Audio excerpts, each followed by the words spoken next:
폭식을 하고 나면 보통 굶으시는 분들이 되게 많더라고요. 그거 전데요. 전날 많이 먹었으니까 좀 굶는 거 아닐까요? 그러니까 찌지. 안녕하세요. 20kg 감량에 성공한 다이어트 한의사 김은아입니다. 다이어트를 하시다 보면 보통 입 터짐이라고 하죠. 꼭 폭식을 하는 그런 시기가 한두 번쯤은 있거든요. 근데 이때 대부분은 폭식을 하고 나서 꼭 굶으시더라고요. 다이어트 이렇게 하면 실패하거든요. 오늘은 폭식을 하고 난 이후에 어떻게 대처해야 하는지 그 방법에 대해서 알려드리도록 하겠습니다.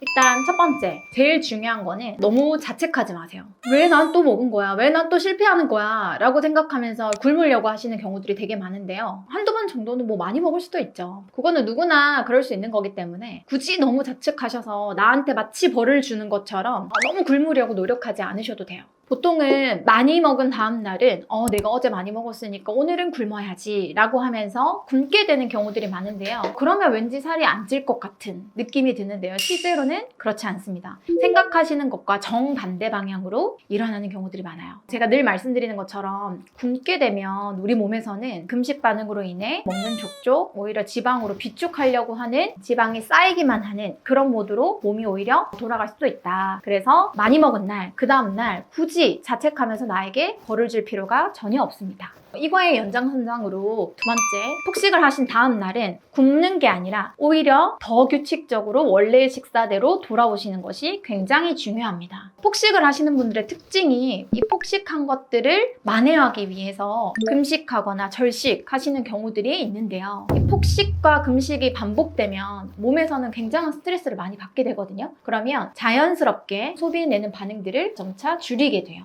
그래서 먹지 않았을 때를 대비해서 지방을 저장하는 방향으로 몸은 점점 변하게 되고요. 그래서 어제 많이 먹었다고 해서 오늘 굶지 마시고 오히려 원래 먹던 대로 규칙적으로 다시 최대한 빠르게 돌아가시는 게 훨씬 좋습니다. 자, 세 번째, 무리되지 않는 가벼운 운동을 하는 겁니다. 제가 다이어트 할 때 운동하실 필요 없다고 늘 항상 말씀드리는데 폭식을 하신 경우는 좀 예외예요. 폭식을 하신 경우에는 일시적으로 조금 가볍게 운동을 해서 소비를 시켜주시는 것이 훨씬 좋아요. 우리 몸에서 어제 먹은 음식을 지방으로 바꾸기까지는 긴 시간에 걸쳐서 진행이 되기 때문에 지방으로 저장되기 전에 빨리 어제 많이 먹은 음식을 소비시키는 거예요. 적게 먹고 금식하는 게 아니라 오히려 많이 먹은 만큼 빠르게 좀 소비시켜주는 개념으로 이해해 주시면 좋을 것 같아요. 이때는 몸에 있는 수분을 배출하는 활동들을 하시면 좋은데요. 가벼운 걷기도 좋고요. 계단 올라가시는 거 좋고 줄넘기도 좋고 땀을 흘리실 수 있는 운동들을 하시는 게 훨씬 좋습니다. 그러면 어제 먹은 음식들이 빠르게 소비되실 수 있어요. 그 다음에 네 번째, 저염식을 먹고 단순당을 줄이는 겁니다. 평상시보다 음식을 갑자기 많이 먹게 되는 경우에는 우리 몸에서는 많은 수분을 끌어당기게 되는데요. 이때 더 잘 끌어당기게 하는 음식들이 있어요. 염분이 많은 음식들, 그 다음에 단순당과 관련된 음식들인데요. 그래서 폭식을 하고 난 다음에는 더 이상 물이 끌어당겨지지 않도록 몸이 더 많이 붓지 않도록 염분이 적은 음식, 단순당은 줄이는 그런 음식들을 드시는 게 좋아요. 항상 말씀드리는 것처럼 이 단순당이 다이어트에는 굉장히 악영향인데요. 이 단순당이라는 거 흔히 아시는 백미나 밀가루, 설탕과 같은 음식들인데 이런 음식들은 섭취함과 동시에 혈중당을 빠르게 올리게 되거든요. 거기에 맞게끔 인슐린이 분비가 되고 이로 인해서 몸에서 인슐린 저항성이 발동돼서 체지방을 축적시키는 방향으로 몸의 모두가 전환이 된다. 그렇기 때문에 단순당을 적게 먹는 것이 굉장히 중요하다. 단순당 대신에 복합당이라고 하는 현미나 통곡물이나 이렇게 소화시키기 어려운 음식들을 드시는 것이 훨씬 좋습니다.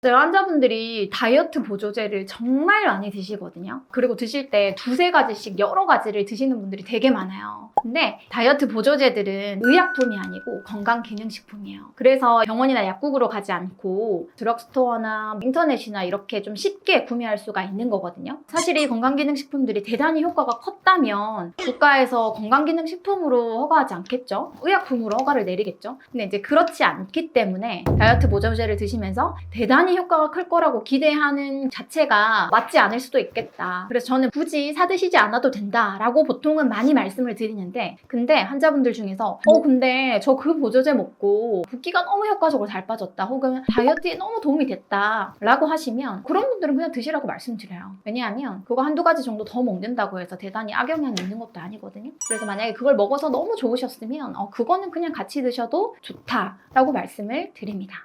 보조제랑 다이어트 한약이랑 그럼 같이 복용해도 될까요? 대부분은 제가 같이 복용하셔도 괜찮다라고 말씀을 드리거든요. 그런데 환자분들이 복용하시는 여러 가지 보조제 중에서 가르시니아나 캄보지아 추출물 같은 경우에는 독성이 발견되는 경우들도 있었기 때문에 얘네들은 좀 삼가해 달라고 말씀을 드려요. 그리고 더불어서 녹차라든지 그린 커피빈 혹은 마테 추출물 뭐 이런 것들은 카페인이 많이 들어있기 때문에 다이어트 한약과 같이 붙었을 경우에 다이어트 한약으로 나타날 수 있는 여러 가지 효과를 감해지는 그런 경향이 있기 때문에 이렇게 카페인이 많이 포함된 것들도 줄이라고 보통 많이 말씀을 드리는 편입니다.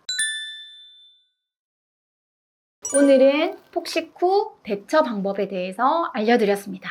폭식한 다음날 중요한 건 너무 자책하실 필요가 없습니다. 그리고 굶지 않으셔도 됩니다. 오히려 규칙적으로 식사를 하시고 가벼운 운동을 좀 해주시는 것은 도움이 된다. 이렇게 말씀드리고요. 저는 여러분이 건강하고 요해 없는 안전한 다이어트를 하시기를 늘 기대하고 있습니다. 네, 지금까지 다이어트 멘토 김은아였습니다.